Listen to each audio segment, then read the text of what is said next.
नमो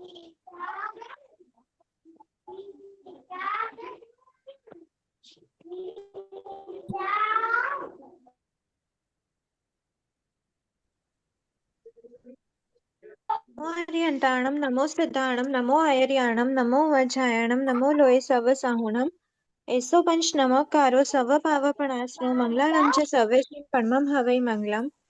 अहो आचार्य भगवान, अहो उपाध्याय भगवान, आप श्री जी ज्ञान के महासागर हैं। आप हमें अप्रत्यक्ष अनुज्ञा पूर्वक आशीर्वाद प्रदान करें, जिससे हम इस अपूर्व ज्ञान को ग्रहण धारण एवं वितरण करने में समर्थ बने। आप श्री जी की महती कृपा होगी। सभी से सादर जय जिनेन्द्र। जय जय जय जिनेन्द्र। जिनेन्द्र। लास्ट क्लास में हमारा जीव के भेद वाला द्वार चल रहा था और उसके बाद हमने उपयोग द्वार में डेफिनेशंस देखी थी, क्योंकि वो हमारा पहले हो गया था, और फिर निमित्त द्वार की हम बात कर रहे थे। इसमें कुछ बीच में छूटे हुए थे, जिसमें हम एक बार जीव के भेद वाला द्वार सबका क्लियर हो गया था ना। जो हमने जीव के भेद 14 लिए थे, इसमें जो भी जीव अपर्याप्त अवस्था में होते हैं उन सभी को, चाहे वो लब्धि अपर्याप्त हो चाहे करण अपर्याप्त हो, सभी के भेदों को हम अपर्याप्त में ही लेंगे। इसीलिए लब्धि अपर्याप्त जीव तो एकांत मिथ्या दृष्टि होते, तो उनमें सिर्फ फर्स्ट गुण स्थान पाया जाता। लेकिन सेकंड गुण स्थान सासादन सम्यक्त्व में अपर्याप्त के भेद भी लिए। ये जो जीव के 6 भेद हैं, इसमें हमने 6 भेद कौन से बोले थे? एक तो हमने कहा था थर्ड नंबर का, नहीं सॉरी, 5th नंबर का द्विंद्री का अपर्याप्त, 7th त्रिंद्री का अपर्याप्त, चतुरिंद्री का अपर्याप्त, और 11th असन्नी पंचेंद्री का अपर्याप्त। ये तो हमने लिए थे विकलेंद्री और असन्नी पंचेंद्री के अपर्याप्त। उसके बाद सन्नी पंचेंद्री का अपर्याप्त और पर्याप्त दोनों भेद हमको है। तो ये टोटल जीव के 6 भेद हो गए। यहाँ पर लिख लेना 6 कौन से हैं। पॉइंट नंबर 5, 7, 9, 11, 13, 14, ये 6 भेद हम सासाधन सम्यक्त्व में लेते हैं। ठीक है, यहाँ तक क्लियर था? बाकी तो लगभग ये सब क्लियर ही था। लब्धि और करण वाला आप क्या बता रहे थे दीदी? एक बार वापस बोलिएगा ना। लब्धि और करण दोनों अपर्याप्त। एक बार एक टाइम पर एक ही डाउट लेना तो ज्यादा थोड़ा सा स्मूथ चलेगी क्लास। हाँ, लब्धि और मतलब अपर्याप्त समझना। यहाँ पर ये बात नहीं सोचना कि अपर्याप्त नामकर्म का उदय है या फिर पर्याप्त नामकर्म का उदय, क्योंकि जो करण अपर्याप्त होता है उसके पर्याप्त नामकर्म का उदय होता है। लेकिन लब्धि अपर्याप्त के अपर्याप्त नामकर्म का, तो वहां पे वैसे कुछ भी लिंक नहीं करना। अपर्याप्त का भेद है, मतलब जीव अपर्याप्त अवस्था में है, चाहे वो अपर्याप्त अवस्था में काल करे या फिर पर्याप्तियां पूरी करके पर्याप्त हो जाए। क्लियर है? अब नेक्स्ट आउट लेते हैं। हाँ, पूछिए। दीदी ये 6 कैसे आगे हुए बढ़िए। दीदी? हाँ, ये 6 मैं वही बता रही हूँ। 6 कौन सा है?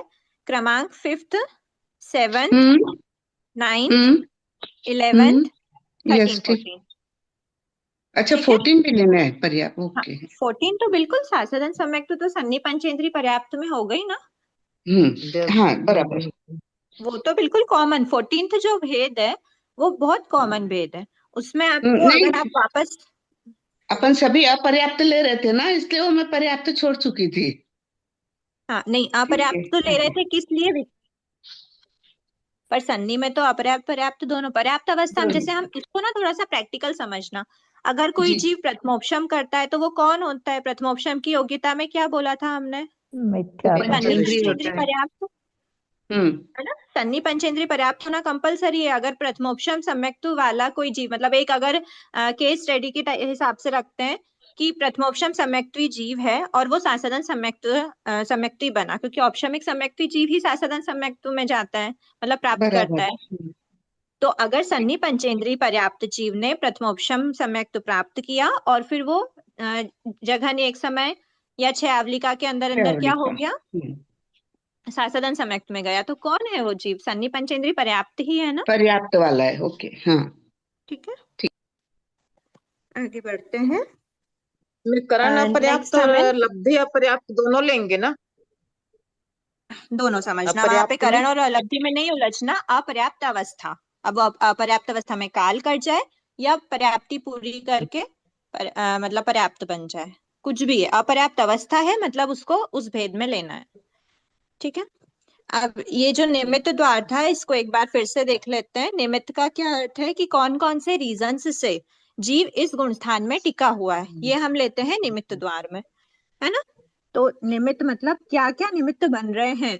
ऐसे तो निमित्त बहुत सारे, किसी भी एक गुण स्थान में रहने के बहुत सारे निमित्त बन सकते हैं, लेकिन मोटे मोटे रूप में जो मुख्य हैं उनकी अपेक्षा हम यहाँ पे इस बुक में बात कर रहे हैं। तो बताया सबसे पहले फर्स्ट गुण स्थान की जब बात करें तो सीधा सीधा हमको पता है कि मिथ्यात्व वेदनी का जब उदय होता है तो ये सबसे बड़ा रीजन है कि जीव क्या है, फर्स्ट गुण स्थान में है। ठीक है। उसके बाद सेकंड, अब देखो ये ना मोटा मोटा मुख्य रूप से बताया गया है जो यहाँ पर है। मतलब इसका ऐसी बात नहीं है कि अगर मिथ्यात्व वेदनी का उदय है तो क्या अनंतानुबंधी का उदय नहीं होता।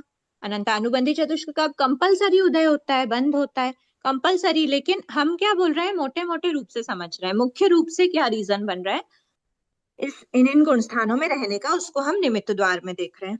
सेकंड गुण स्थान, सेकंड गुण स्थान कौन सा है, सासदन सम्यक्त्व गुण स्थान। सासदन सम्यक्त्व में हम बोलते हैं D3 का उपशम और A4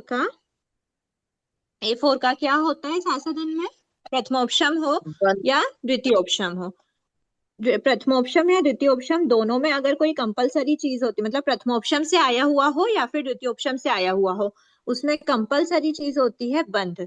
क्योंकि उदय उदय तो हो रहा है, ठीक है, अगर प्रथमोपशम से आया होगा तो तुरंत उदय हो जाएगा, द्वितीयोपशम से आया होगा तो बाद में उदय होगा। लेकिन जो बंध है वो कंपलसरी होता है और बंध के योग्य परिणाम आत्मा के आते हैं।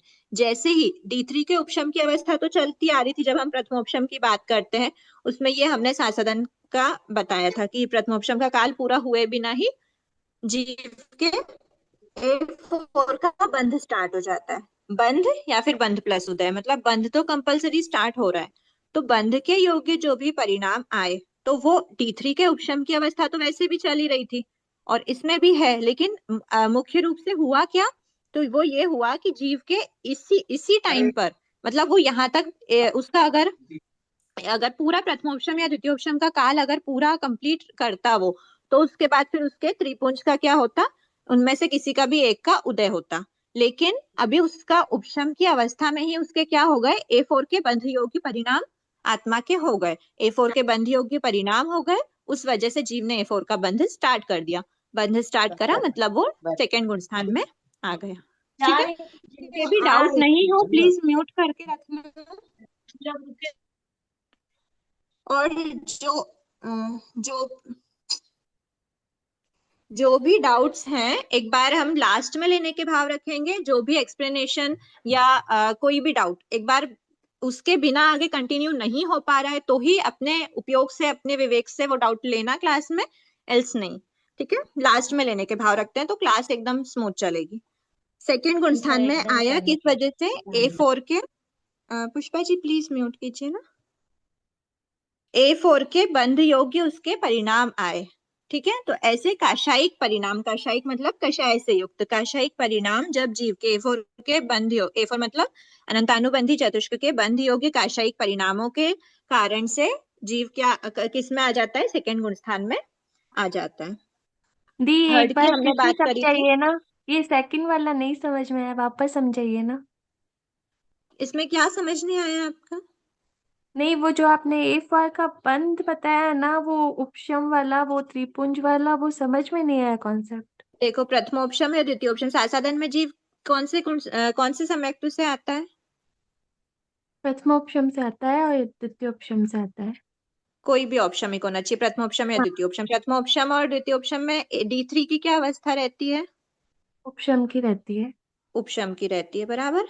अब इस हम्म अवस्था का काल तो वो जीव पूरा कर ही सकता था, यहाँ से पूरा काल अवस्था मतलब उसकी प्रथमोपशम या द्वितीयोपशम के जितना काल है उतना पूरा करके जब वो काल पूरा हो जाता है तो D3 मतलब या तो मिथ्यात्व वेदनी या फिर सम्यक वेदनी या फिर सम्यक मिथ्यात्व हम्म वेदनी, इन तीन में से किसी का एक का उदय होता है हम्म जब ये काल पूरा होता है तो। हाँ ठीक हाँ। है, फिर जीव हम्म सासाधन में कब जाएगा? जब उसके वो उदय रहेगा तभी एफ वार का उदय रहेगा तभी जाएगा ना प्रथमोपशम में। तो वो ए एफ फोर वार के का उदय उदय किस ए कारण फोर से का होता उदय है? से नहीं जाता, ए फोर के उदय से नहीं जाता। अगर जीव का प्रथमोपशम का काल पूरा होने में, मतलब मान लो एक समय बचा हो, या फिर मैक्सिमम कितना बताया, 6 आवलिका का समय जीव का बचा है प्रथमोपशम का काल पूरा होने में, और उसी उसी बीच उसका जीव अभी यहाँ से ट्रेवल करते करते करते करते इस समय पर आया, उसका मान लो अभी उत्कृष्ट 6 आवलिका या फिर जघन्य एक समय का काल अभी बचा था, और अगर उतने टाइम तक उसके ए फोर का क्या रहता, अगर प्रथमोपशम है तो क्षयोपशम चल रहा था, और अगर वो है द्वितीयोपशम था तो उसमें क्षय चल रहा था, है ना, हम्म प्रथमोपशम या द्वितीयोपशम में, तो उस अवस्था में उनके क्षयोपशम और क्षय की अवस्था कंटिन्यू रहती, तो जीव काल पूरा करके और फिर वो मिथ्यात्व या सम्यक वेदनी या सम्यक मिथ्यात्व वेदनी में उनका उदय होता, उन हम्म तीनों गुणस्थान में से किसी में भी जाता वो। 3 गुणस्थान मतलब तीन हम्म सम्यक्तों में से किसी में भी जाता, 3 अवस्थाओं में से। हम्म तो अब क्या हुआ, ये काल पूरा हुए बिना ही क्षयोपशम जो था या फिर क्षय जो था वो किस में कन्वर्ट हो गया, ए फोर के बंध में। अगर क्षयोपशम था तो बंध प्लस उदय दोनों स्टार्ट हो गया, और अगर क्षय था तो पहले बंध स्टार्ट होगा, क्योंकि उसका क्षय हो चुका है, सत्ता में ही नहीं है, तो पहले उसको बंद करना पड़ेगा, और बंद होने के बाद में फिर उसका उदय स्टार्ट होता है। उदय तो स्टार्ट होता है इस बीच में, ऐसी बात नहीं है कि सेकंड गुण स्थान में उदय नहीं होगा, पर मुख्य तो क्या है, बंध स्टार्ट होना। ये बंद ठीक है, किस कारण से अब बंध, वापस स्टार्ट होता है ना उसका, क्योंकि क्षय कर चुका है, हाँ जो वही प्रकृति का वही क्षय हो चुका बंध है। किस कारण से, हाँ एक बार सुनिए, बंध किस कारण से हुआ, हमारे कर्मों का बंध किस वजह से हो रहा है, कोई भी कर्म का, एक जनरल बात करें, कोई भी कर्म का बंध किस वजह से हो रहा है, योग और किसी भी कषाय। कर्म का बंध अगर हम कर रहे हैं तो किस वजह से कर रहे हैं। राग योग और द्वेष के। एक कषाय। सबसे बेसिक थर्ड चैप्टर क्या कषाय। बोला था हमने, कषाय भी हो योग सकता है, योग भी, कषाय, हाँ योग। योग प्लस कषाय के निमित्त से हम कर्मों का बंध करते हैं। योग क्या है, हम्म मन वचन काया की प्रवृत्ति है। है। कषाय क्या है, हम्म आत्मा के परिणाम हम्म है। तो जो हाँ भी योग भी एक तरह से मन वचन काया की प्रवृत्ति भी हो रही है, तो क्या अजीव में हो जाती है, या फिर निर्जीव हम्म, शरीर अगर है उसमें से आत्मा नहीं निकल गई तो क्या उसके मन वचन काया की प्रवृत्ति हो सकती है, नहीं हो नहीं नहीं। सकती ना। तो नहीं हो बेसिकली हमारी सकती। आत्मा ही आत्मा के परिणाम के कारण ही हमारे कर्मों का बंध होता है ना। तो ओके। आत्मा के परिणाम जब जैसे होते हैं उस अकॉर्डिंग हमारा क्या होता है, कर्मों का बंध होता है। तो आत्मा के परिणाम जब ए फोर के बंध योग्य हो जाते हैं तो जीव सेकंड गुण स्थान में आ जाता है। चाहे क्लियर है, उसने क्षय भी कर दिया हो, लेकिन अगर उसके परिणाम मलिन हो भले गए ही तो वह उसने वापस। क्षय कर दिया था, अनंत अनंत विशुद्धि हुई थी ना, जब क्षय करा हाँ मतलब द्वितीयोपशम है, तो द्वितीयोपशम हम्म मतलब क्या है, द्वितीयोपशम के अंतर्मुख हाँ, के तब अंदर तो वो अंदर तो छठे उसको सातवें गुण स्थान से श्रेणी ऊपर है चढ़ना ना है, तब तो। हाँ श्रेणी चढ़ना है, उपशम उपशम श्रेणी चढ़ना है, हम्म द्वितीयोपशम की कितने लेवल की विशुद्धि होगी, तो ऐसी हम्म विशुद्धि में उसने क्षय कर दिया था, लेकिन फिर भी क्या हुआ, द्वितीयोपशम का काल पूरा हुए बिना ही क्या हो गया, ए फोर के ए बंध फोर योगी का परिणाम पवन आ गए। चालू हो गया। आत्मा के परिणाम। परिणाम काशायिक हुए, ए फोर के बंध योगी हुए, उसका बंध स्टार्ट हो गया, जीव द्वितीय ऑप्शन को छोड़ के, औपशमिक सम्यक्त को छोड़ के सासाधन में चले गया, और सासाधन इतनी मतलब ए फोर का बंध अगर स्टार्ट हुआ है तो मतलब कितनी बैड कंडीशन है, तभी तो हमने बोला कि अगर कोई चीज सासाधन में गया मतलब उसके हम्म मिथ्यात्व की टिकट बुक हो गई, क्योंकि सासाधन की हाँ, गति नियम मिथ्या दृष्टि गुण स्थान है। मिथ्यात्व है। दीदी एक और मैडम क्वेश्चन इधर, कि मैडम अगर जय जिनेंद्र, मैडम जय जिनेंद्र, शायिक जय सम्यक्त्वी जिनेंद्र। जीव है ना, एक बार अभी अगर। हमारे अगर द्वार से नहीं है तो हम लास्ट में लेते हैं। क्वेश्चन क्या है, एक बार आपका क्वेश्चन सुन लेती हूँ मैं, नहीं तो हाँ फिर लास्ट में क्वेश्चन लेने सुन के भाव लीजिए है, क्योंकि दीदी, फिर हाँ क्वेश्चन बोल देती हूँ मैं, आप सुन लीजिए। जो हाँ शायिक सम्यक्त्व जीव उपशम श्रेणी चढ़ रहा है ना, तो उसके हाँ तो दशम सप्तक का क्षय हो जाता है, तो वो हाँ, फिर 11वें गुण स्थान में कौन सी प्रकृतियों का उपशम करता है दी? क्योंकि जो 11वें गुण स्थान में 11वें तो कोई भी उपशम ना तो, हाँ 10वें से वो सुनिए तो सुनिए एक स्टार्ट बार, कर चुका है। 11वें गुण स्थान में चाहे वो द्वितीयोपशम वाला हो चाहे वो शायिक वाला हो, वो किसी भी प्रकृति का उपशम नहीं करता। हाँ उपशम की अवस्था होती है, मतलब 10वें तक ही हाँ उपशम उपशम की अवस्था कंप्लीट हो होती है। चुका है। मैडम हाँ, जय जिनेंद्र, मैडम एक तो मिनट, किन एक मिनट मेरी बात प्रकृतियों का सुनोगे? होता है दीदी? क्योंकि क्षय वो हो चुका है और जो उपशम श्रेणी हाँ, वाला है उसके ठीक है तो ठीक फिर है ठीक भी है, जैसे जैसे आप धीरे आगे धीरे बढ़ोगे उपशम ना, रहता है। हाँ। आप आगे बढ़ोगे ना, तो आपको उपशम श्रेणी शपथ श्रेणी बहुत डिटेल में मिल जाएगा। प्लस अगर आपकी अभी जिज्ञासा है, क्योंकि ये टॉपिक आपको मैं 5 मिनट 10 मिनट में या इस क्लास में एंड कर दूं, वो तो बिल्कुल भी संभव नहीं हो पाएगा। तो ओके इसलिए दीदी। उसकी बहुत डिटेल है, कैसा होता है क्या होता है। अगर आपको देखना है तो आप आधार ग्रंथ का 19 चैप्टर देख सकते हो, और नहीं तो फिर अब अभी अगर नहीं समझ में आता है तो फिर उसको हम पेशेंस के साथ अभी उस अपने क्वेश्चन को अपने अंदर रख लेते हैं, कि आगे बढ़ेंगे तो हमको क्लियर होता जाएगा। मैडम ठीक मेरा है। एक जिज्ञासा है, मैडम एक मैं कुछ सुनूं, मेरी हाँ जिज्ञासा मन में है। मैडम आपने कहा ना यानी योग से और कसाई से अपने कर्म बनते हैं, तो योग में अपने मन वचन और काया बताया ना, तो मन वचन हाँ, में तो क्या आत्मा तो हमारी आत्मा तो अच्छी रहती है, लेकिन मन कभी कभी खराब हो जाता है, उसका क्या करें? आत्मा कैसे अच्छी हुई अगर मन खराब हो गया है तो? हाँ तो वही मन तो कह किसके रहा हूँ मैं। वजह से खराब हुआ? आत्मा के परिणामों के कारण ही मन की प्रवृत्ति बिगड़ी है। आत्मा तो हमारी मतलब आत्मा में हमारे कोई हम लोग अंदर ले जाते हैं नहीं, आत्मा में कोई चीज नहीं रहती, मन के अंदर कभी कभी ऐसे विकार आ जाते हैं उल्टे सुल्टे, फिर क्या करें उसका? तो ये कौन से कर्म जन बंद होंगे फिर? वो हमारे आत्मा के परिणाम ही होते हैं, जिस वजह से अच्छा। हमने मन वर्गणा के वैसे पुद्गल को ग्रहण करना, परिणमन करना छोड़ना किया है। ठीक है, अभी हम उस बात पे नहीं जाते क्योंकि आउट ऑफ सिलेबस कोर्स है। अभी मुझे सिलेबस के हिसाब से अगर डाउट्स हैं तो आप रखिए, नहीं तो फिर हम क्लास के एंड में या फिर आगे ओके, देखते हैं। Thank you thank you. ठीक है। थर्ड गुण स्थान में हम लेते हैं सम्यक मिथ्या दृष्टि गुण स्थान होता है। तो इसमें क्या होता है? सम्यक मिथ्यात्व वेदनी कर्म का क्या होता है? उदय। ये बंध योग्य परिणाम है। ठीक है। फिर फोर्थ गुण स्थान, ये तो एकदम सिंपल था। फोर्थ गुण स्थान में हमारे पास क्या होते हैं? हमने देखा था 3 टाइप के सम्यक्त्व रहते हैं, क्योंकि इसमें सम्यक वेदनी का उदय भी पॉसिबल है। क्षयोपशमिक सम्यक्त्व होगा, अगर उपशम रहता है औपशमिक सम्यक्त्व है, क्षय रहता है शायिक सम्यक्त्व है। ठीक है। अब यहाँ पर जो प्रकृतियां होती हैं, मोटा मोटा हमारे मोहनी कर्म की चारित्र मोहनी और दर्शन मोहनी की होती है। दर्शन मोहनी D3 का जो रहता है, मतलब दर्शन सप्तक में दर्शन त्रिक और अनंतानुबंधी चतुष्क से ये जनरली ये सम्यक्त्व इसमें मतलब हम बोल सकते हैं कि ये सम्यक्त्व होगा। तो D3 की क्या अवस्था होती है? क्षय भी हो सकती है, उपशम की अवस्था भी हो सकती है, और क्षयोपशम की अवस्था भी हो सकती है।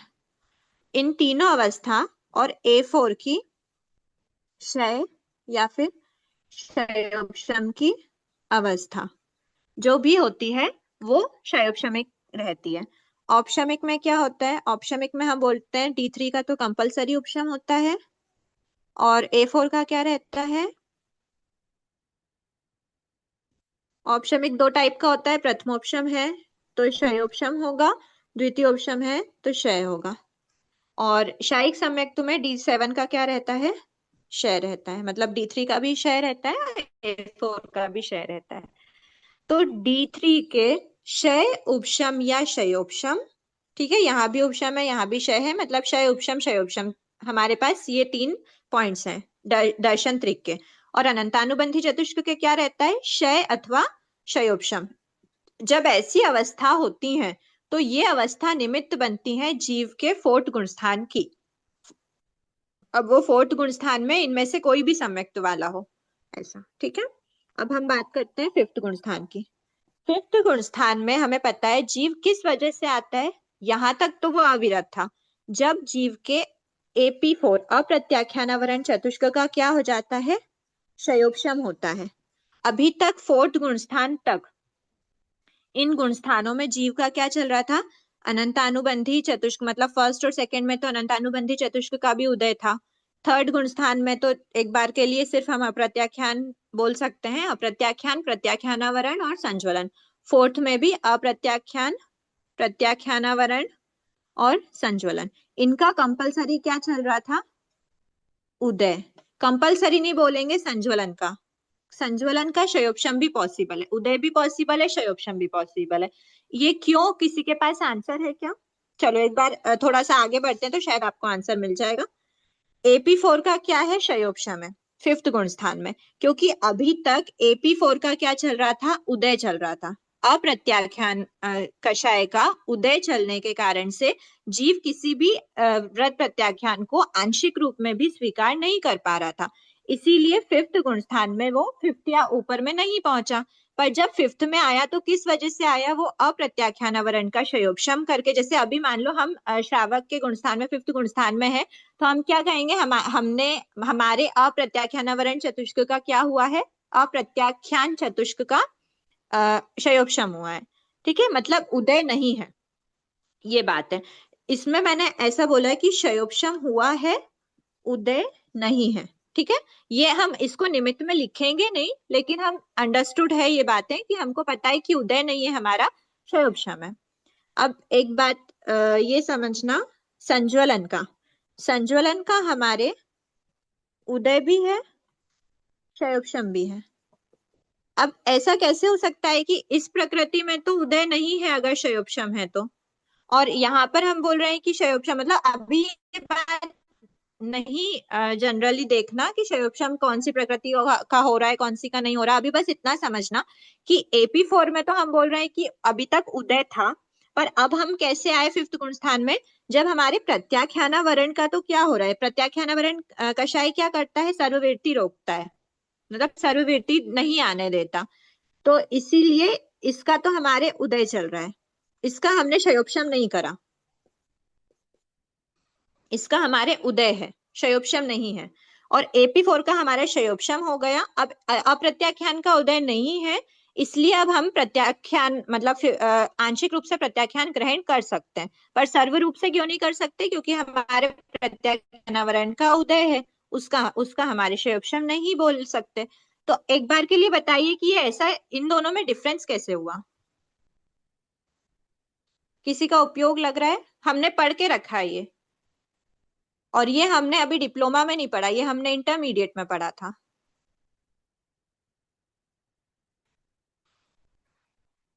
ये जो AP4 है और P4 है, आंसर दूं या फिर कोई दे रहे हैं आंसर? चलो, जो AP4 और P4 है, ये क्या है? अप्रत्याख्यान प्रत्याख्यानावरण सर्वघातिनी प्रकृति है, और संज्वलन क्या है? देशघातिनी है। इसका आंशिक रूप से संज्वलन जो है उसका आंशिक रूप से घात कर सकती है चारित्रिक गुण का, लेकिन ये जो है ये क्या करते हैं? जो भी इनका जैसे विरत अवस्था है उसका पूर्ण रूप से घात कर देंगे। ये क्या है? सर्वविरत का पूर्ण रूप से घात कर देंगे। ये सर्वघातिनी प्रकृति होती है। इसीलिए जब इनका उदय नहीं होता तभी हम बोलेंगे कि हमने इनका शयोपशम किया है। पर अगर इसका उदय है, मतलब हम नहीं बोलेंगे कि इसका शयोपशम, क्योंकि इसका हमारे उदय है। ठीक है, ये समझ आया? इसका हमारे शयोपशम उदय दोनों बोल सकते हैं। तो उदय की तो हम यहाँ पर बात नहीं करेंगे जब हमारे पास होंगी, मतलब प्रायोरिटी पे, मुख्यता पे होगी तो अब हम क्या बोल, सॉरी, इसमें हाँ ठीक है, इसमें शयोपशम नहीं है, उदय चल रहा है, इसको तो अभी साइड में लिख ही देते हैं। ठीक है, अभी क्या बात हुई? फिफ्थ गुण स्थान में जब जीव है तो उसके अप्रत्याख्यान का शयोपशम करके वो आया फिफ्थ गुण स्थान में। अब उसके पास टोटल अविरत अवस्था नहीं है, विरताविरत की अवस्था हो गई, इट मींस अप्रत्याख्यान का शयोपशम है। संज्वलन का क्या है? शयोपशम। संज्वलन चतुष्क का शयोपशम प्लस इसके साथ हमने देखा था 9 कषाय, ये दोनों क्या थी? देशघातिनी प्रकृति थी। तो ये संज्वलन कषाय, संज्वलन चतुष्क और 9 कषाय का क्या हो रहा है? शयोपशम हो रहा है। तो ये जब होता है तब जीव क्या है? फिफ्थ गुण स्थान में है, उसके प्रत्याख्यान का उदय है। लेकिन हमने बोला ना कि उदय की बात हम नहीं करेंगे अगर हमारे पास मोटा मोटा अगर हमारे पास शयोपशम या क्षय की बात हो सकती है तो निमित्त हम बता सकते हैं। अब इसमें हम 100% कह सकते हैं कि प्रत्याख्यानावरण का उदय है, पर आप बोलोगे कि यहाँ पर तो लिखा हुआ नहीं है, जैसे उस दिन हमारे कंफ्यूजन क्रिएट हो गया था। पर हम बिल्कुल 100% बोल सकते हैं, लेकिन यहाँ पर हम पहले शयोपशम की बात कर रहे हैं, इस अपेक्षा से यहाँ पर ये बताया है। ठीक है, ये दोनों का मतलब इन तीनों का जब शयोपशम होता है तो वो अवस्था फिफ्थ गुण स्थान में निमित्त बनती है, मतलब ये निमित्त बनते हैं फिफ्थ गुण स्थान की अवस्था के लिए। AP4, S4 और 9 कषाय। ठीक है। इनका अप्रत्याख्यान, संज्वलन चतुष्क और नाइन नौकाशाय का क्षयोपशम होता है। सिक्स्थ गुण स्थान, सिक्स्थ गुण स्थान में क्या बताया है, सिक्स्थ गुण स्थान में जीव कैसे आया, तो बताया कि जैसे अभी हमने देखा था कि जब अप्रत्याख्यान का क्या नहीं है, उदय नहीं है, पर क्षयोपशम करके जीव फिफ्थ में आया था, इसीलिए वो आंशिक रूप से प्रत्याख्यान स्वीकार कर सकता है। तो जो प्रत्याख्यानावरण चतुष्क है वो सर्ववेटी स्वीकार नहीं करने दे रहा था, तो सर्ववेटी स्वीकार नहीं करने देने वाले कर्म का जब हमारा उदय, जब तक उदय चल रहा था तब तक हम सिक्स्थ में नहीं आ पा रहे थे, पर जब इसका उदय हट गया, मतलब इसका हमने क्या करा, क्षयोपशम करा, तो वो जीव ने क्या कर दिया, सर्ववेटी को प्राप्त कर लिया। सर्ववेटी प्राप्त हुई है, मतलब इसका P4 का क्या हुआ, क्षयोपशम हुआ है। और उसके साथ साथ में संज्वलन चतुष्क और नाइन नौकाशाय तो चल ही रहा था, इनका भी क्षयोपशम चल रहा है। ठीक है, ये देशघातिनी प्रकृति है। फिर हम बात करते हैं सेवंथ गुण स्थान की। सेवंथ गुण स्थान क्या है, सेवंथ सिक्स्थ से सेवंथ में अगर कोई डिफरेंस आया है, क्योंकि सिक्स्थ हो या सेवंथ हो चारित्र के गुण स्थान है, तो ये अंडरस्टूड है कि P4 का क्षयोपशम जब सिक्स्थ में ही है, मतलब सेवंथ में भी ऊपर के सारे गुण स्थानों में होगा। तो अभी के लिए हम एक बार के लिए निमित्त द्वार में इसमें नहीं मेंशन किया गया है, पर ये हमको पता है। अगर आपसे पूछे P4 का क्षयोपशम चलता है क्या सेवंथ गुण स्थान वर्ती जीव का, तो यस बिल्कुल है, लेकिन इसमें क्या बोलेंगे, अप्रमत्तता आ गई। ठीक है, वो हम नेक्स्ट द्वार में देखेंगे, पर इसमें अप्रमत्तता आ गई तो ये बात तो ठीक है, इसको हम क्या लिख देंगे, S4 और 9 नौकाशाय, क्योंकि मुख्य रूप से हम अब इस पे बात करेंगे। अब हमने ये जो व्रत प्रत्याख्यान पे पहुंच पा रहा है कि नहीं, सर्वविरत हो रहा है या फिर वीरता विरत हो रहा है, ये सब बातें ऊपर डिस्कस कर लिए। अब S4 और 9 नौकाशाय का क्या है, इस गुण स्थान में क्षयोपशम है।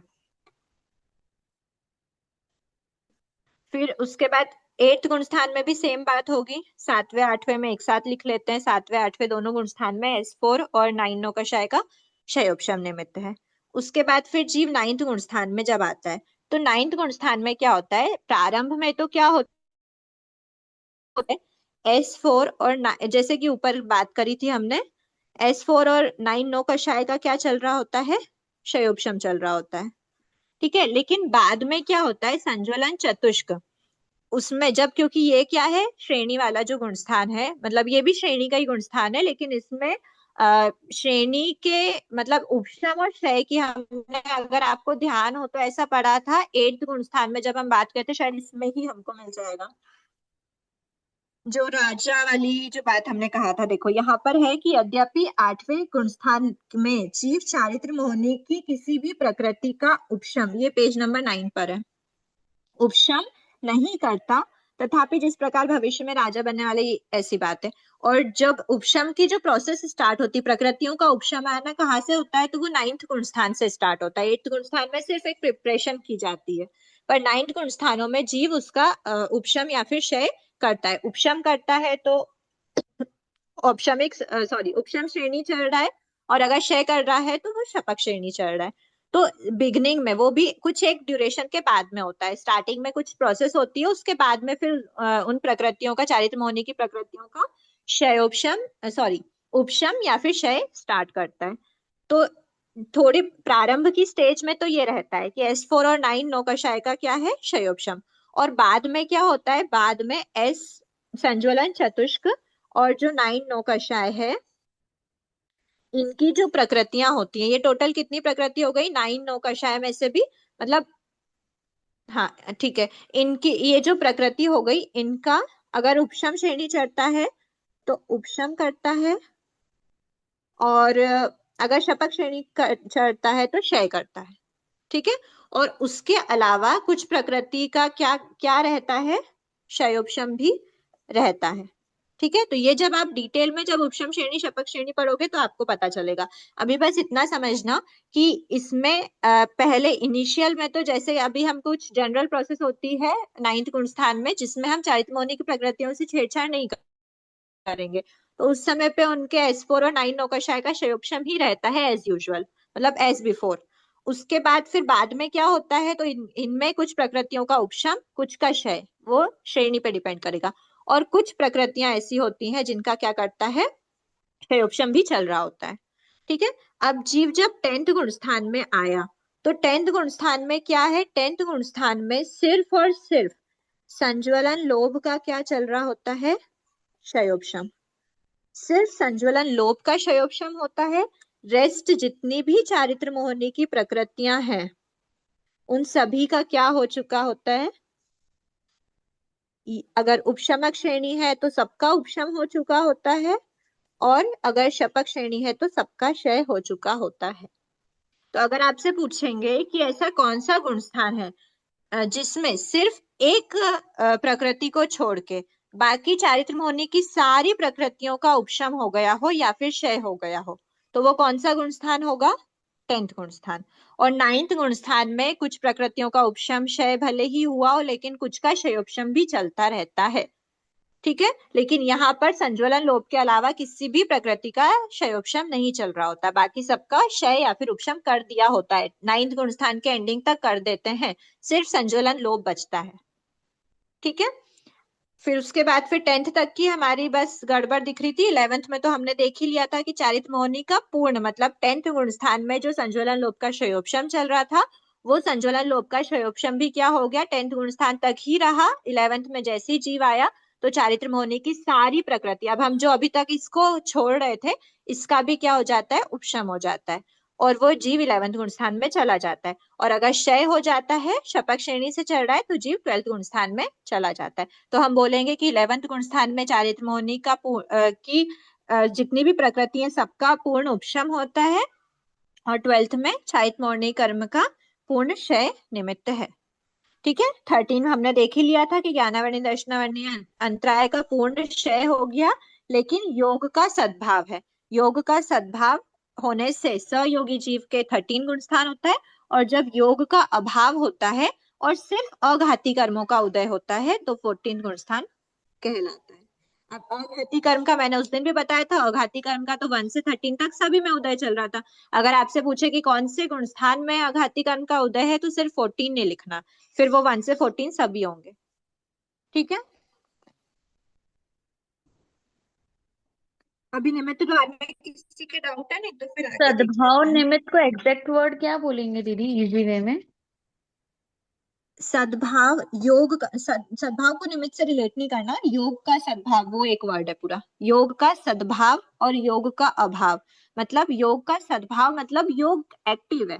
जनरल भाषा में यही बोलना कि योग एक्टिव है, लेकिन सद्भाव को ऐसे भी समझ सकते हैं कि मतलब अच्छी प्रवृत्तियों में एक्टिव होता है योग। सहयोगी तो है जीव, सहयोगी तो 1 से 13 तक सभी थे, लेकिन एकदम बेस्ट मन वचन काया की प्रवृत्ति होती है, ऐसा बोल सकते हैं सद्भाव। ठीक है, और किसी के कोई डाउट है? नहीं तो आगे चलते हैं। ये स्क्रीनशॉट लेना है तो आप एक ले सकते हैं।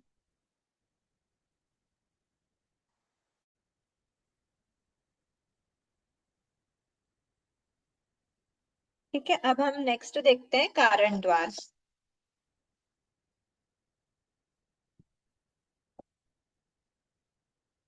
कारण का मतलब क्या होता है? यहाँ पर निमित्त में भी हमने कारण, एक तरह से जो हम जनरल भाषा में बोलते हैं कि किस कारण इस गुण स्थान में है, किस कारण से, किस वजह से, तो वो हमने निमित्त द्वार में देखा था। लेकिन यहाँ पर जो कारण द्वार है वो कारण बता से कारण है।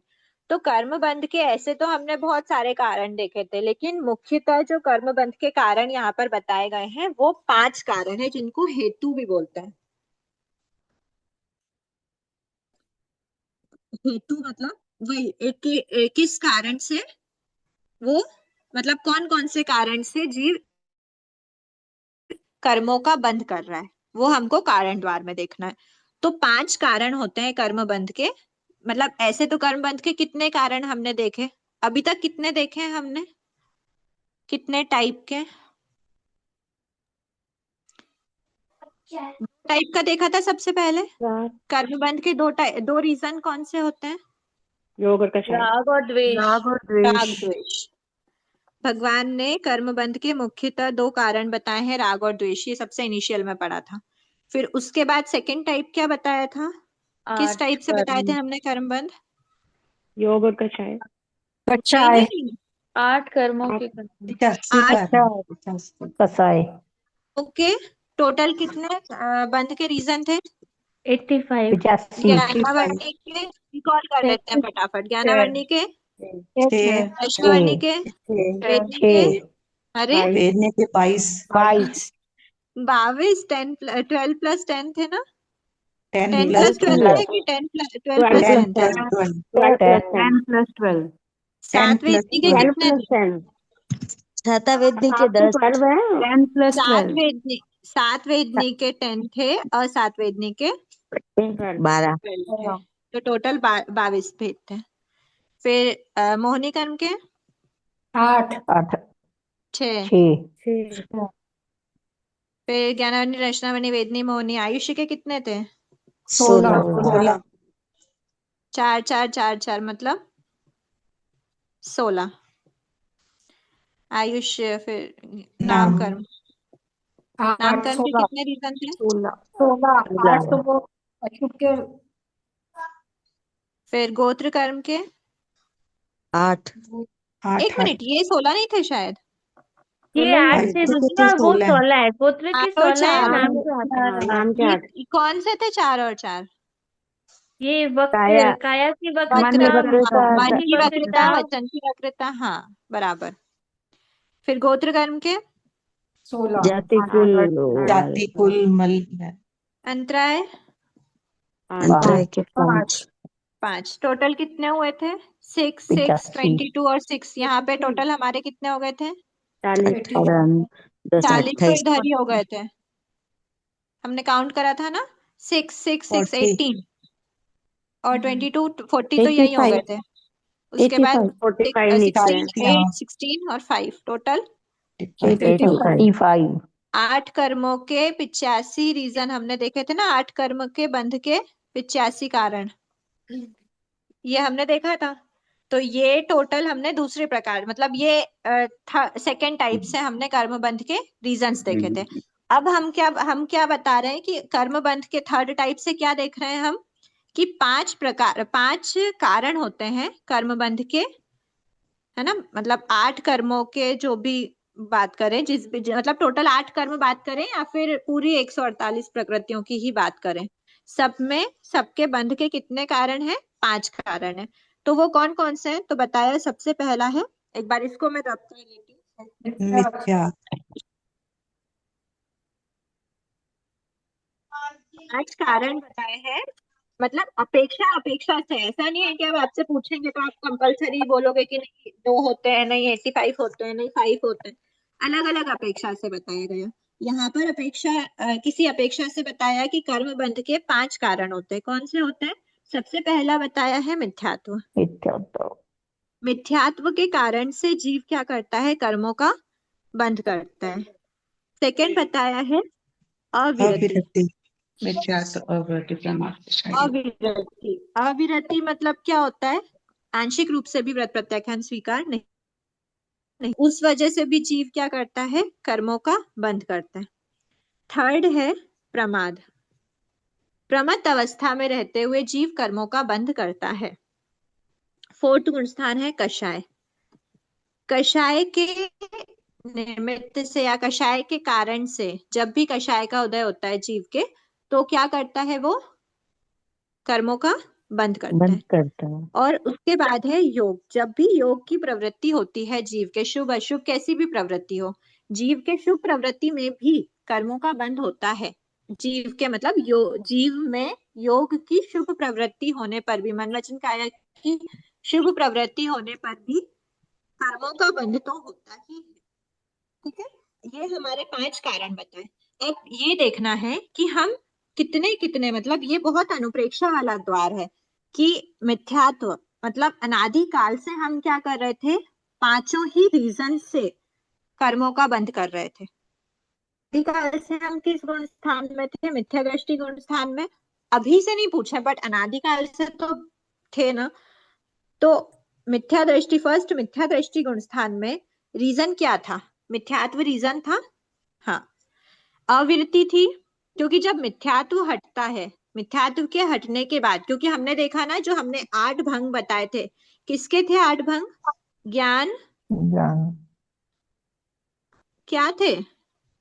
ज्ञान, ग्रहण, पालन, पालन इसके हमने हाँ 8 भंग बराबर। बनाए थे ना। तो ज्ञान, ग्रहण, पालन के जो 8 भंग बने थे, उन 8 भंग में 1 से 4 हमने किसके बताए थे? मिथ्या अज्ञान दृष्टि के। जीव के बताए थे ना, मिथ्या क्योंकि वो मिथ्यात्मक ज्ञान। अज्ञान को, ज्ञान नहीं था वहां पर। तो जब ज्ञान ही नहीं होगा तो जीव चाहे ग्रहण करे चाहे पालन करे वो काउंट नहीं कहलाता। वो किसमें, वो अविरति में, मतलब वो विरत अवस्था नहीं कहलाती है, क्योंकि वो मुख्यतः मिथ्यात्व की ही प्रधानता है, अज्ञान अवस्था में लिया हुआ है, तो मिथ्यात्व है। उसके बाद फिर मान लो ज्ञान आ भी गया, ज्ञान आ गया, जो हमारे 5th से 7th तक भंग थे वो किसके थे? अविरत ज्ञान जीव के। के थे। अविरत लेकिन सम्यक दृष्टि जीव था। ठीक है, तो अगर सम्यक दृष्टि जीव है तो उसका मिथ्यात्व का रीजन हट गया, पर अगर मिथ्या दृष्टि है तो मिथ्यात्व तो रहेगा ही ना, और व्रत प्रत्याख्यान तो स्वीकार करे ही नहीं है। तो 5 से 7 भंग में हमने क्या बताया था? ग्रहण और पालन दोनों नहीं करा, या फिर दोनों में से एक भी नहीं करा, तो हमने क्या बोला था? अविरत के भंग है ना। तो फर्स्ट गुण स्थान में अविरति भी क्या होता है? रीजन बनता है कर्म बंध का। ठीक है, अविरति भी वहां पर नहीं होती, क्योंकि जब मिथ्यात्व ही नहीं हटा है तो अविरति कैसे होगी? फिर उसके बाद फिर हम बात करते हैं प्रमाद। नेक्स्ट नंबर हमारा आता है प्रमत्त अवस्था का। तो प्रमत्त अवस्था फर्स्ट गुण स्थान में रहती है। रहती है। रहती है। एक बार प्लीज जिनके यहाँ से डिस्टरबेंस हो ना वो म्यूट करना। चौथे गुण स्थान वाले होते हैं वो अविरत होते हैं। हाँ, चौथे देखो अच्छा, इसको मैं एक बार यहाँ से समझा देती हूँ। आपने ऐसे बोला है ना, तो इसको हम यहाँ से समझ लेते हैं तो हमारा निकालना और ज्यादा इजी हो जाएगा। वृत्ताविरत और सर्ववृत्ति चौथे गुण स्थान वाले वो होते हैं। हाँ, देखिए मिथ्यात्व कौन से गुण स्थान में रहता है? अब जब गुण स्थान हमने इतना आगे बढ़ ही गए हैं तो इसमें यही मतलब पहला। गुण स्थानों के बारे में पता है तो हम ये देख ही लेते हैं कि मिथ्यात्व कौन से गुण स्थान में होता है? पहले ओनली गुण फर्स्ट स्थान। गुण स्थान। जब मिथ्यात्व की अवस्था से जीव हट जाता है तो वो सेकेंड, थर्ड, फोर्थ आगे बढ़ता है। इनफैक्ट थर्ड सम्यक दृष्टि अवस्था नहीं है, पर मिथ्यात्व की भी अवस्था नहीं होती ना, सम्यक मिथ्यात्व होता है। मिथ्यात्व सिर्फ फर्स्ट गुण स्थान में होता है। अविरत अवस्था कौन कौन से गुण स्थान में होती है? पहला, दूसरा, तीसरा, चौथा चौथे गुण स्थान तक। 1 से 4 तक। 1 से 4 होती है। ठीक है, प्रमाद कब तक होता है? प्रमत्त एक अवस्था से कब तक होती है? छठे गुण स्थान तक। 7 तक होता है, 1 6 से तक। 6 होती है। कषाय कब तक? कषाय कब तक मतलब कषाय का उदय कब तक रहता है? सत्ता की बात 1 से नहीं। 9। 1 से 9। जब कषाय, इतना ध्यान रखना, एक बार सुनिए, कषाय का भले ही कषाय सत्ता में हो, लेकिन कषाय सत्ता में होने से कर्म बंध नहीं हो रहा है, कषाय के उदय के कारण से कर्म बंध हो रहा है। गुण स्थान तक रहता है 1 से 10वें तक रहेगा। गलत होगा फिर तो। 10वें तक होता है। ठीक है, योग चाहे वो शपथ श्रेणी वाला हो चाहे उपशमक श्रेणी वाला हो, दोनों में कषाय का उदय 10th गुण स्थान तक ही रहता है। योग कहाँ तक होता है सहयोगी 1 जीव? से 13। 1 से 13 तक। 1 से 13 तक। ठीक है, ये हमने एक बार लिख लिया है। अब बहुत इजी रहेगा हमको गुण स्थानों में ये कारण निकालना। ठीक है, ये निकाल तो लेंगे हम एक बार, पर अनुप्रेक्षा करते हुए देखना।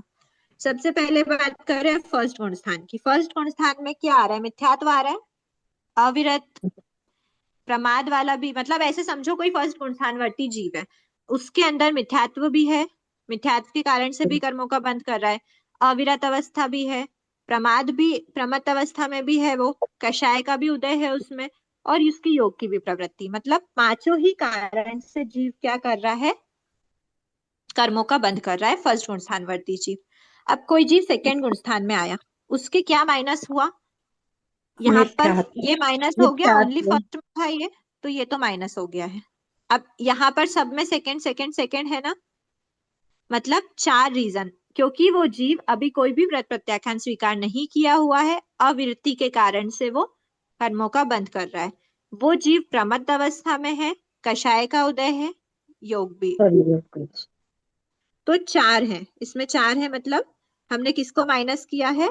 मिथ्यात्व। ठीक है, फिर नेक्स्ट थर्ड गुण स्थान। थर्ड गुण स्थान में क्या है जीव? थर्ड गुण स्थान में अविरत है, प्रमाद भी है, चारों ही है। कषाय भी है, योग भी है। ये नीचे वाले चारों। चारों हैं।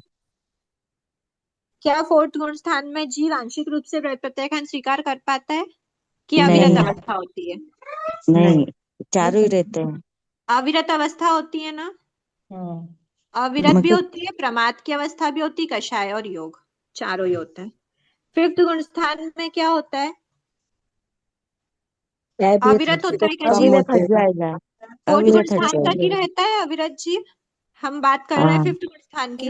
फिफ्थ गुण स्थान में अविरत नहीं होता। तो अब क्या होता है, किस वजह से वो करता है कर्मों का बंध? प्रमाद के कारण से, कषाय के कारण से, योग के कारण से। तो क्या बचे? 3 बचे। 3 तो अब हमने यहाँ पे क्या माइनस किया है?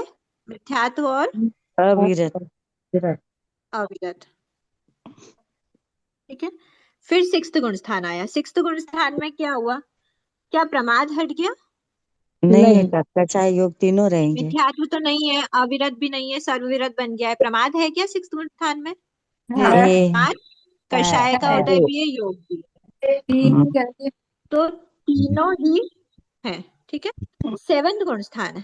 सेवंथ गुण स्थान में क्या हुआ? सिक्स्थ गुण स्थान तक ही प्रमाद का उदय था। सेवंथ गुण स्थान की हम बात कर रहे हैं, तो हम प्रमाद को भी हटा देते हैं। अब अप्रमत्त अवस्था होती है जीव की। ठीक है। अप्रमत्त अवस्था में जीव प्रमाद के कारण से कर्मों का बंध नहीं करेगा, क्योंकि अप्रमत्त है मतलब प्रमाद है ही नहीं उसके अंदर। अब तो कर्मों का बंध करने का रीजन प्रमाद नहीं बनेगा। तो क्या बनेंगे? कषाय और योग, सर्वर क्योंकि योग। उसके कषाय का भी उदय है, योग की प्रवृत्ति भी है। यहाँ पे हमने क्या माइनस किया? मिथ्यात, अविरत, और प्रमाद। प्रमाद। ठीक है। अब 8 गुण स्थान की बारी आई। 8 गुण स्थान में कषाय भी होगा, योग भी होगा। ठीक है। ये नीचे वाले कषाय का दोनों उदय भी होंगे। है, योग योग भी है। वापस दो। 9th गुण स्थान में कषाय एंड हुआ क्या? कषाय का उदय? नहीं, कषाय योग दोनों है। 10th गुण स्थान में कषाय का उदय एंड हुआ क्या? हो मतलब जाता है। कषाय नहीं है क्या 10th नहीं, गुण स्थान में? एक है ना संजोलन कषाय है। संजलन देता संजुलन है। कषाय का, संजुलन लोभ का उदय रहता है 10th गुण स्थान में। 10th तक उदय है, हमने बोला ना। कषाय मतलब 10th तक, मतलब 10th के लास्ट समय तक।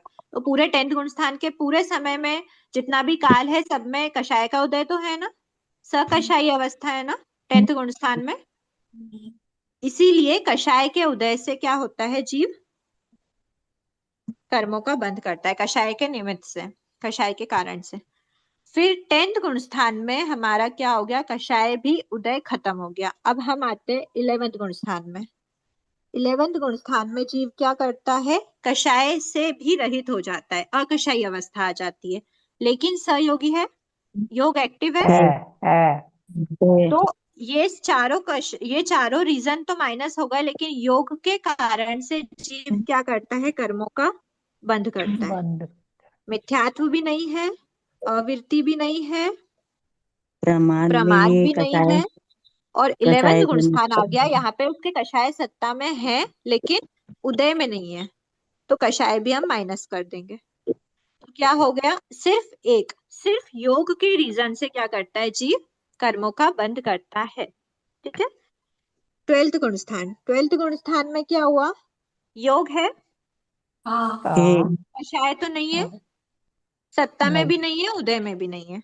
ओनली वन रीजन है। 13th गुण स्थान में योग भी है।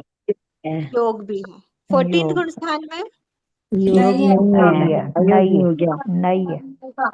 13 गुण स्थान, मतलब 13 गुण स्थान तक ही योग रीजन होता है। उसके बाद 14 गुण स्थान में योग भी नहीं है, मतलब कोई भी रीजन नहीं बचा उसके पास कर्मों के बंध का। जब रीजन ही नहीं बचा तो कर्मों का बंध ही नहीं होता। कर्मों का बंध सिर्फ 13 गुण स्थान तक होता है। ठीक है।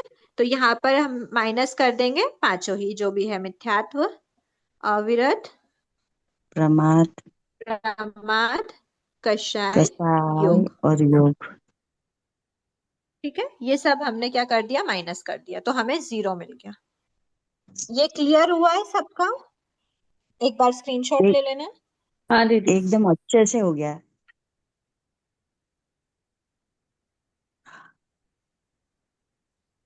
ठीक है। अब इसमें अनुप्रेक्षा ये करना हम कितने आगे बढ़े और हमें और कितना आगे बढ़ना है। मिथ्यात्व के कारण से हमने हमारे पाप पर मत कर्म पुण्य कर्म खसाइए कोई भी तुम्हें। कर्मों का बंध हमने रोक दिया। मिथ्यात्व के कारण से हमारा कर्मों का बंध नहीं हो रहा। क्योंकि हम आंशिक रूप से व्रत प्रत्याख्यान स्वीकार भी कर रहे हैं, तो हमने अविरति के कारण से भी जितना कर्मों का बंध हो रहा था हमने वो भी रोक दिया। अब नंबर किसका आया? प्रमत्त अवस्था। प्रमाद कैसा है? प्रमत्त अवस्था। तो अब हमको क्या करना है? अपने प्रमत्त अवस्था को रोकना है। प्रमत्त अवस्था जब जितना जितना हमने प्रमाद भी 5 प्रकार के समझे, 5 प्रकार के प्रमाद होते हैं। पांचों प्रकार, जिसमें साधु को तो एक प्रकार का जो कौन सा प्रमाद है जिसके लिए टोटल निषेध है साधु को? मद्य मद मद्य मद्यपान। मद मद मध्य प्रमाद का टोटल निषेध है। और शेष 4 प्रमाद के लिए क्या बोला है? बचने हेतु पुरुषार्थ करते हैं, उनसे भी बचने हेतु पुरुषार्थ करते हैं। हाँ, उन उनसे भी बचने हेतु पुरुषार्थ करना, मतलब उनमें भी नहीं उलझना है। तो प्रमाद का भी क्या करना है? हमको हटाना है। प्रमाद के कारण से हमारे जो भी कर्म बंद हो रहे हैं, अप्रमत्त अवस्था को तक पहुंचने का प्रयास करना है। अप्रमत्त अवस्था तक पहुंच जाए नहीं पहुंच पाए वो सेकेंड थिंग है, पर प्रमाद के कारण से जो भी हमारा कर्मों का बंद हो रहा है वो अब ना हो। ठीक है, जब उससे ऊपर बढ़ जाएंगे या उससे ऊपर नहीं भी बढ़ पाए, आंशिक रूप से भी उससे ऊपर बढ़ गए, माना हमने गुणस्थान आगे नहीं चढ़ेंगे, लेकिन हम कोशिश तो कर सकते हैं ना कि जिस प्रकार हमने मिथ्यात्व को डिस्ट्रॉय करा, मतलब डिस्ट्रॉय मतलब अभी के लिए टेम्पररी कराओ, परमानेंट कराओ, जो भी बात है, तो मिथ्यात्व नहीं है, मिथ्यात्व के कारण से कर्मों का बंद नहीं कर रहे, अविरत के कारण से कर्मों का बंद नहीं कर रहे, तो हमारी कोशिश ये रहे कि हम प्रमाद के कारण भी कर्मों का बंद नहीं करें। फिर उसके बाद कषाय। कषाय कितने टाइप के होते हैं? 4 मान माया लोभ, मुख्यतः 4 टाइप के। क्रोध की प्रवृत्ति, मतलब क्रोध में प्रवृत्त, मान में, माया में, लोभ में। लोभ में। इन चारों में ही क्या क्या नहीं करना है? अपनी प्रवृत्ति नहीं होना चाहिए। तो ये होगा कषाय पे। अगर हम टोटल रूप से इस कारण को नहीं खत्म कर सकते तो एटलीस्ट किसी थोड़ा तो आगे बढ़ सकते हैं उसमें। प्रमाद अप्रमत्त अवस्था में अप्रमत्तता की ओर आगे बढ़ सकते हैं, अकषाई अवस्था की ओर आगे बढ़ सकते हैं। योग मन वचन काया की प्रवृत्ति को जितना हम रोक सकते हैं, मतलब निरोध। जितना ज्यादा हाई लेवल की प्रवृत्ति होती है, कम से कम व्यर्थ में ही काया की प्रवृत्ति है, व्यर्थ में ही हाथ पांव चला रहे हैं, बैठे बैठे पैर लटका लिया, पैर को स्विंग कर रहे हैं। हमें मतलब कोशिश ये रखना है, चलते चलते हाथ बहुत ज्यादा हाथ हिल रहे हैं, कोशिश ये रखना है कि अपने मन वचन काया, वचन भी है अनाप शनाप बोले जा रहे हैं, बिना मतलब बोले जा रहे हैं, वचनों की प्रवृत्ति को, मन में कुछ भी थॉट्स, थोड़ा मन को शांति देना, थोड़ा थॉटलेस तो नहीं हो सकते लेकिन थॉटलेस होने की मतलब होने की और पुरुषार्थ बढ़ करना। सकते हैं, पुरुषार्थ कर सकते हैं कि मैं मतलब ध्यान में बैठे, ध्यान में अपने थॉट्स पर काबू रखें, कितना कंट्रोल कर सकते हैं ये देखें। मन वचन काया की प्रवृत्ति को हम क्या कर सकते हैं? टोटल अयोग्य अवस्था नहीं पा सकते पर अयोग्य अवस्था तक पहुंचने का प्रयास कर सकते हैं। ठीक है, तो अभी अगर हमारी 2 खत्म हो गई है तो हमारे इन 3 पे ध्यान देने की अब आवश्यकता है। जब हम 14 में पहुंचेंगे तब हमारे 0 रीजन बचेंगे कर्म बंध के, लेकिन उस तक पहुंचने के लिए भी हम पुरुषार्थ कर सकते हैं। ठीक है, दीदी कम से कम जब तक पढ़ते हैं ना तो कम से कम ये चीज तो भी नहीं रहती, शुभ अध्यवसाय में रहते उतने देर। अच्छा है ना, जितना हो सके पढ़ते हुए, ध्यान नहीं ही भी नहीं आती, पढ़ते बाकी हुए। तो दर्द भी याद नहीं आता उस वक्त।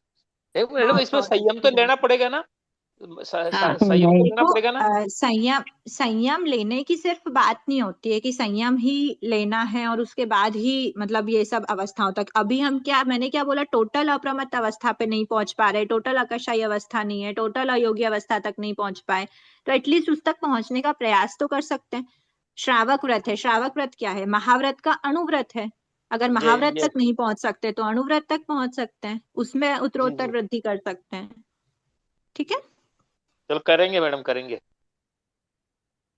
बहुत बहुत अनुमोदन। दीदी ये इसको वाला तो बहुत हो अच्छे गया। से समझ गया, पर शायद सबको समझ गया होगा, मुझे निमित्त द्वारा है ना अगर कभी टाइम मिला तो वापस करिएगा, मुझे समझ में नहीं आया काफी कुछ उसमें। एक बार हम लोग वापस ले लेंगे। कुछ द्वार ऐसे हैं, एक संधि द्वार है, एक निमित्त द्वार है, ये कुछ द्वार ऐसे हैं तो जो थोड़ा सा एक बार वापस लेना पड़ेगा क्योंकि थोड़ी सी चलेगा एडिशनल चलेगा। चीजें हैं उसमें। एक ठीक बार है, हम चलेगा, कंप्लीट क्योंकि कर लेते हैं, फिर उसके बाद फिर ले लेंगे। मुझे भी थोड़ा नहीं, सबको समझा भी होगा तो प्रॉब्लम नहीं है, मुझे कम समझा थोड़ा सा। ठीक है, देख लेंगे एक बार और देख लेंगे ना। अभी 5 मिनट का टाइम है तो हमारा कारण द्वार हो गया, इसके आगे बंध वगैरह देख लेते हैं क्योंकि ये बहुत इजी है। आगे क्या है, नेक्स्ट बंध द्वार है। बंध यहाँ पर हमने जो आपका पुराना अभी अभी जो आप पढ़ के आए हो ना, उसका रिवीजन हो जाएगा। बंध साथ साथ में देख लेते हैं ना इसको। बंध, उदय, उदयना उदीर्णा सत्ता और सत्ता। सत्ता, ये आपके 4 द्वार हैं। लेकिन यहाँ पर आपने जैसे कि अभी मूल कर्म की अपेक्षा हमने देखा है, 8 कर्म है। 8 कर्मों में से किस किस का कौन कौन से गुण स्थान में बंध होता है, ये हमको निकालना है। ये हमने अभी पिछले में भी हम निकाल चुके हैं। फटाफट एक क्विक रिवीजन कर लेते हैं। पहले गुण स्थान में कितने कर्मों का बंध संभव है? देखो, कंपलसरी होता है 7 का। 7 का कंपलसरी होता ही होता है, ज्ञानावर्णी, दर्शनावर्णी, वेदनी, मोहनी, आयुष्य, नाम, गोत्र, अंतराय। आयुष्य का नहीं है। 7 कर्मों मतलब आयुष माइनस कर दो, क्योंकि आयुष्य का पूरी लाइफ में सिर्फ एक टाइम पर सिर्फ अंतर्मुठ के लिए होता है। जब हो रहा है तब कितने प्रकृतियों का बंध कर रहा है? 8 का, है ना। तो फर्स्ट गुण स्थान में जीव आयुष्य का बंध कर सकता है। जब वो आयुष्य का बंध करेगा तब वो 8 कर्मों का बंध करेगा, और जब आयुष्य का बंध नहीं करता, उस समय वो 7 कर्मों का क्या कर रहा है? बंद कर रहा है। तो 8 अथवा 7 कुछ भी हो सकता है। ठीक है। उदय कितने कर्मों का रहता है? 8 ही कर्मों का रहता है। कर्म है। हाँ, उदीर्णा कितने कर्मों? 8 कर्म ही होगी। देखो, फर्स्ट गुण स्थान में ना, अगर वो जीव फर्स्ट गुण स्थान में, ये पूरा मान लो उसकी लाइफ है, उस लाइफ में किसी भी पॉइंट पर वो क्या है, मान लो इस पॉइंट पर है वो फर्स्ट गुण स्थान में, ठीक है। अगर वो जीव क्या कर रहा है, हाँ ठीक है, यहाँ पर ना एक पॉइंट आ जाता है। अभी हमने क्या पढ़ा था लास्ट टाइम, वो जो हमने बुक में पढ़ा था ना कि 8 ही कर्मों की उदीर्णा कंपलसरी होती है, और आयुष्य और वेदनी की उदीर्णा कब रुकती है? देखो, आयुष्य की उदीर्णा तो लास्ट टाइम पर नहीं होती है। जब कितनी बची हो, अगर एक आवलिका शेष है अगर, तो क्या नहीं होती? उदीर्णा नहीं होती। किसकी? नहीं होती। आयुष्य कर्म की, है ना। ये हमने देखा था कि ये लाइफ एंड होने का सिर्फ एक आवलिका का ड्यूरेशन बचा है, तो आयुष्य कर्म की उदीर्णा नहीं होगी। और कब नहीं होती? तो बताया 7th एंड अबव पे नहीं होती, मतलब 1 से 6 आयुष्य की उदीर्णा होगी। वैसे ही हमने बोला था कि 1 से 6 तक कंपलसरी वेदनी की उदीर्णा होगी। ये किसके अनुसार बोला था? क्योंकि हम क्या पढ़ रहे थे? कर्म सिद्धांत पढ़ रहे थे उस समय पर प्रवेश ग्रंथ में। तो कर्म सिद्धांत के, कर्म ग्रंथ के मत के अनुसार हमने क्या बोला था? आयुष्य कर्म और वेदनी कर्म की उदीर्णा कब होती है? सदैव होती है, 1 से 6 गुण स्थान में। लेकिन ये जो बुक है ये आगम के अनुसार चल रही है। तो आगम के अनुसार आगम क्या कहता है, हमने उसमें आगमिक मत भी शायद पढ़ा था कि 1 से 6 गुण स्थान में रहते हुए जीव हमेशा आयु कर्म की और वेदनिक कर्म की उदीर्णा करे, ऐसा हमेशा नहीं हो सकता। मतलब हमेशा नहीं होता कि कंपलसरी बात है, ऐसी बात नहीं है। देखो यहाँ पर आपको, आप जब अपनी वो बुक खोलोगे ना एक बार, अगर कौन सा पेज नंबर है वो देखना उदीर्णा में, उसमें आपको ये जो पॉइंट था ना 5th वाला, उसमें आप देखना कि वहां पर क्या लिखा है कि प्रमत्त परिणामों में भी वेदनी और आयु कर्म की उदीर्णा सदैव करता है। ठीक है। और यहाँ पर क्या लिखा है कि प्रमत्त परिणामों में, मतलब 1 से 6 गुण स्थान में भी वेदनी व आयु कर्म की उदीर्णा सदैव नहीं करता। क्यों बताया? क्योंकि ये क्या है, श्री भगवती सूत्र के, मतलब आगम ये मानता है भगवती सूत्र के अनुसार प्रमत्त परिणामों में वेदनी आयु की उदीर्णा सदैव नहीं करता, परंतु श्री बंध शतक के अनुसार, वहां पे हमने चैप्टर क्या लिया था? श्री बंध शतक के अनुसार ही बात कर रहे थे। तो श्री बंध शतक के अनुसार जीव प्रमत्त परिणामों में वेदनी की उदीर्णा सदैव करता है, और प्रमत्त परिणामों में आयु की भी उदीर्णा सदैव करता है, सिर्फ ये एक आवलिका वाली बात छोड़कर। ठीक है, एक आवलिका से अधिक शेष रहे तो आयु की उदीर्णा सदैव करता है। ये पॉइंट आपको वहां पर 5th पॉइंट मिलेगा आपको उस बुक में, और यहाँ पर क्या है, सदैव नहीं करता। वो ये बस जो डिफरेंस है ये आगमिक मत और इसके कारण से है, कर्म ग्रंथ के मत के कारण। इसीलिए फर्स्ट गुणस्थान से छठे गुणस्थान तक हम क्या बोलेंगे, उदीर्णा 8 की भी हो सकती है, और जब वो आयुष और वेदनी की कंपलसरी नहीं है कि वो करेगा, अगर नहीं कर रहा है, अगर वेदनी की नहीं कर रहा या फिर आयुष की नहीं कर रहा, मान लो वेदनी की नहीं कर रहा पर आयुष की करेगा तो कितना है 7, 7 और 6। और मान लो आयुष की नहीं कर रहा वेदनी की उदीर्णा कर रहा है तो भी 7 ही होगा। और मान लो दोनों की ही नहीं कर रहा है, कोई ऐसा पॉइंट आया जिसमें 1 से 6 गुणस्थान के बीच में भी आयु और वेदनी दोनों की उदीर्णा नहीं कर रहा है, तो कितनी हो गई, ओनली 6 6 कर्मों की। इसीलिए उदीर्णा 8, 7 और 6 तीनों पॉसिबल है। सत्ता कितने की होती है पहले गुणस्थान आठों में, के 8 आठों की होती है। 8 ही कर्मों की होती है। ठीक है, तो ये जो हमने पढ़ा है बंध उदय उदीर्णा सत्ता के जो द्वार है, इन चारों को हम साथ में पढ़ेंगे तो आपकी एक टेबल भी बन जाएगी, प्लस इजी रहेगा याद करने में। ठीक है, अब उसके बाद सेकंड गुणस्थान देख लें। वैसे तो टाइम हो रहा है बट हाँ एक बार सेकंड देख लेते हैं ना तो आप लोगों को थोड़ा सा इजी रहेगा। सेकंड गुणस्थान में क्या बोला हमने, सेकंड गुणस्थान में भी आयुष का बंध पॉसिबल है, आयुष का बंध करे तो 8, नहीं करे तो 7। उदय 8 कर्मों का रहता है सेकंड गुणस्थान में, और उदीर्णा कितने कर्मों की होती है, ऐसे 8 7 6 वही बात हो गई, 8 7 6, सत्ता 8 की सत्ता होती है। 8 की। ठीक है, तीसरे गुणस्थान में आयुष का बंध होता है क्या, नहीं नहीं होता, तो 8 की पॉसिबिलिटी है ही नहीं, ओनली 7 होगा। उदय 8 का होता है, उदीर्णा 8 7 6। अब मुझे ये बताओ कि जो हम वहां पर लेते थे उसमें हमने थर्ड गुणस्थान में उदीर्णा कितने कितने की ली थी उस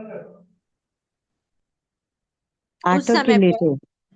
8 की ली थी हमने। जो बोला था संवेद भंग में कि जो लास्ट आवलिका है वो लास्ट आवलिका में जीव थर्ड गुणस्थान में रहता ही नहीं है, याद आया, क्योंकि जीव काल करने के, थर्ड गुणस्थान में रहते हुए जीव काल नहीं करता, और आयुष नहीं की एक करी। आवलिका स्थिति है, मतलब एक आवलिका बाद वो काल कर जाएगा, तो जीव इस अवस्था में थर्ड गुणस्थान पर रहता ही नहीं है। थर्ड गुणस्थान उसका अंतर्मुहूर्त के, मतलब अंतर्मुहूर्त शेष है उसके पहले पहले का ही मानते हैं। ठीक है, पर्याप्त होने के बाद से लेकर आयुष कर्म मतलब आयुष्य पूरी हो उसके अंतर्मुहूर्त पहले के बीच में ही थर्ड गुणस्थान पॉसिबल है। यहाँ पर तो ऐसी कोई डिफरेंस की बात नहीं है, क्योंकि यहाँ पर तो कभी आयुष की होती है कभी नहीं होती है, दोनों बातें। सत्ता तो 8 ही कर्मों की होगी। फोर्थ गुणस्थान की बात करें तो फोर्थ गुणस्थान में आयुष का बंध पॉसिबल है तो 8, है जब नहीं है तो तो 7 7। उदय 8 कर्मों उदय का रहता है, 8 का उदीर्णा 8 7 ये 6 रहती, सबकी हो सकती है। सत्ता सत्ता 8 की 8 आठों की रहेगी। पांचवें गुणस्थान में 8 वही आयुष का होता, बंध हो 8 या सकता है, 7। नहीं होगा तो 7। सत्ता सॉरी उदय 8 ही कर्मों 8 का आठों होता है, का उदीर्णा उदीर्णा 8 8 7 7 6 की होती 6 है, और सत्ता सत्ता 8 8 कर्मों की होती है। छठे गुणस्थान में 8 आयुष का बंध हो 7 सकता है, 8 7 नहीं होगा तो 7।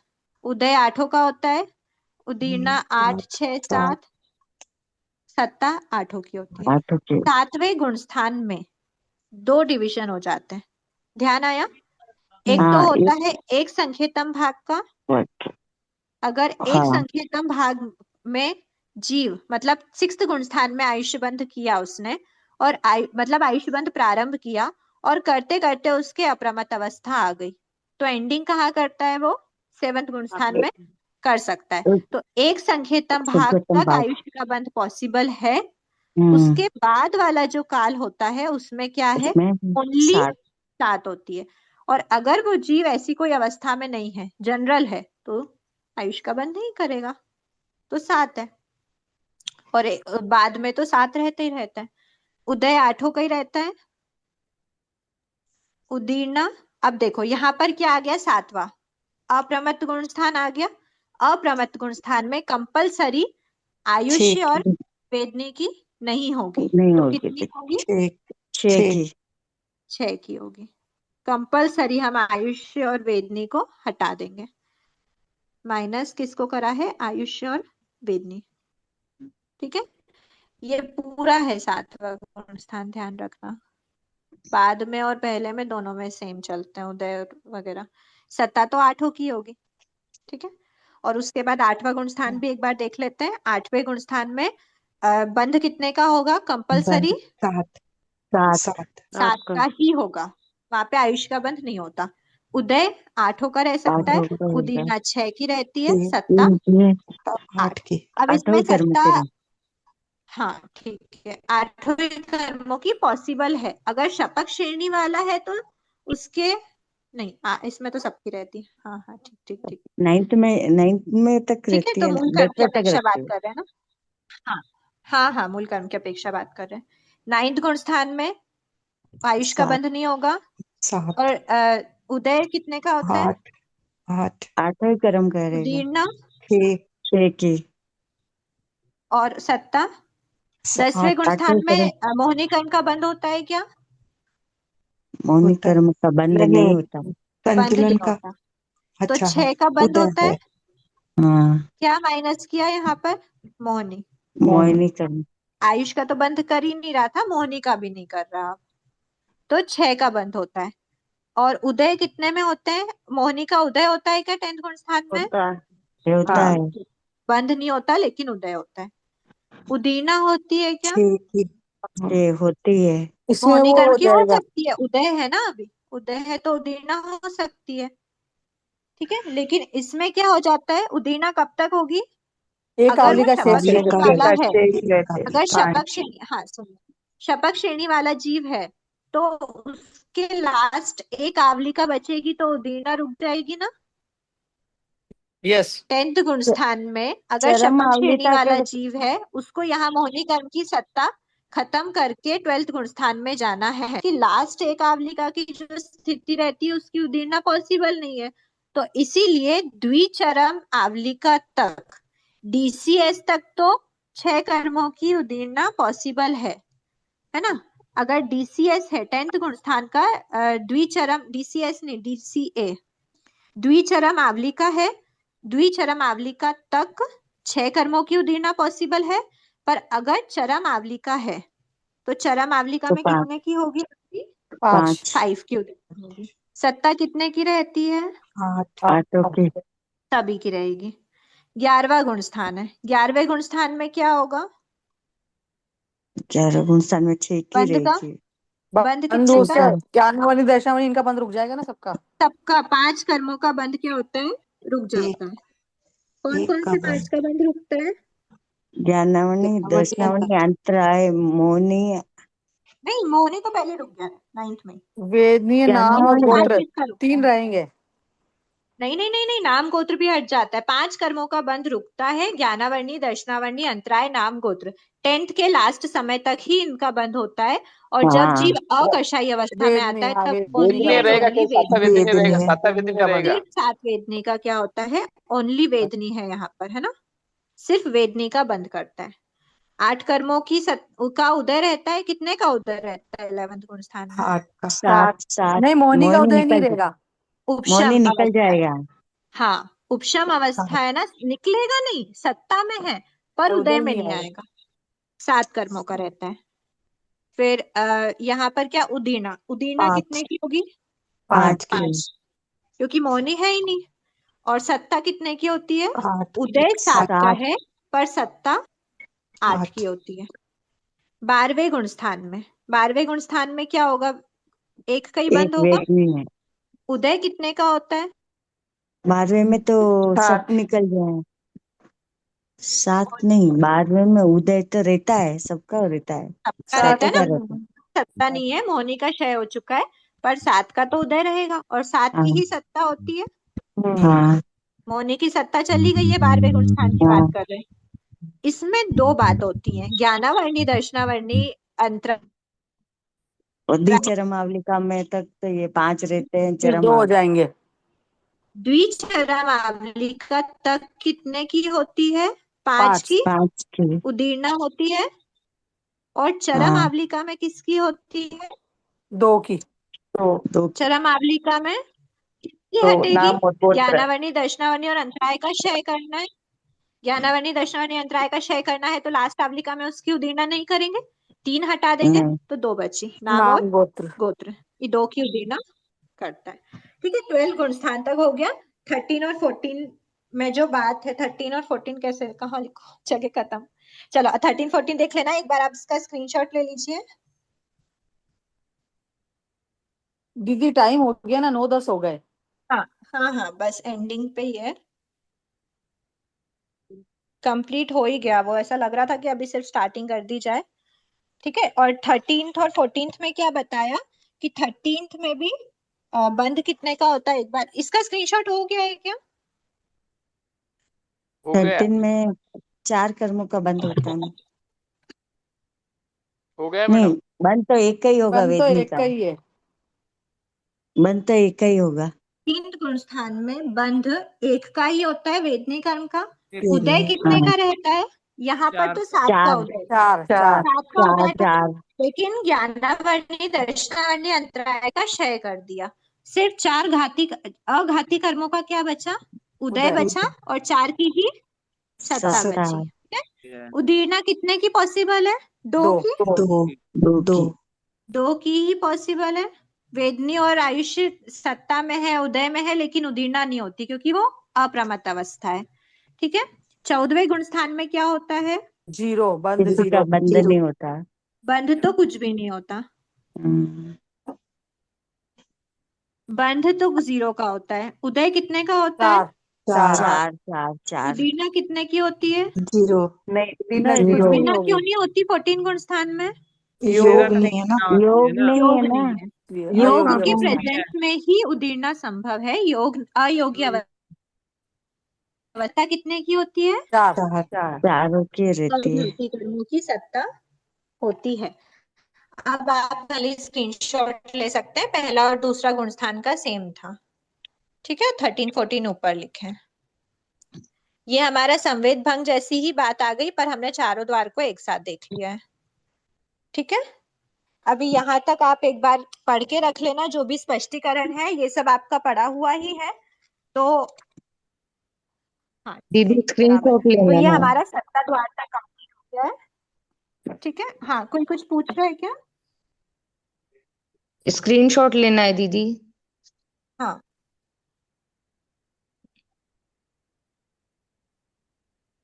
ठीक है, आज इतना ही रखते हैं क्लास। अहो आचार्य भगवान, अहो उपाध्याय भगवान, आपकी कृपा से जो ज्ञान हमने सीखा है वह ज्ञान हमारे भीतर विनय की अभिवृद्धि करे, सहनशीलता का विकास करे, सरलता को बढ़ाए, हम निष्प्रिय बने, अनासक्त बने, 5 इंद्रियों पर विजय प्राप्त करें और शीघ्र ही परम वितरागता को प्राप्त करें। हमसे हुई अविनय याचना के लिए क्षमा करें। आप सभी से भी क्षमा याचना, अनुप्रेक्षा करना, प्रमाद समायाचना। को कषाय और जय योग जिनेंद्र के मैडम, लेवल जय को जिनेंद्र, कितना थैंक यू कम जय कर जिनेंद्र, सकते हैं। जय जिनेंद्र, बहुत अच्छे से जय समझाया जिनेंद्र। आपने आज। Thank you madam.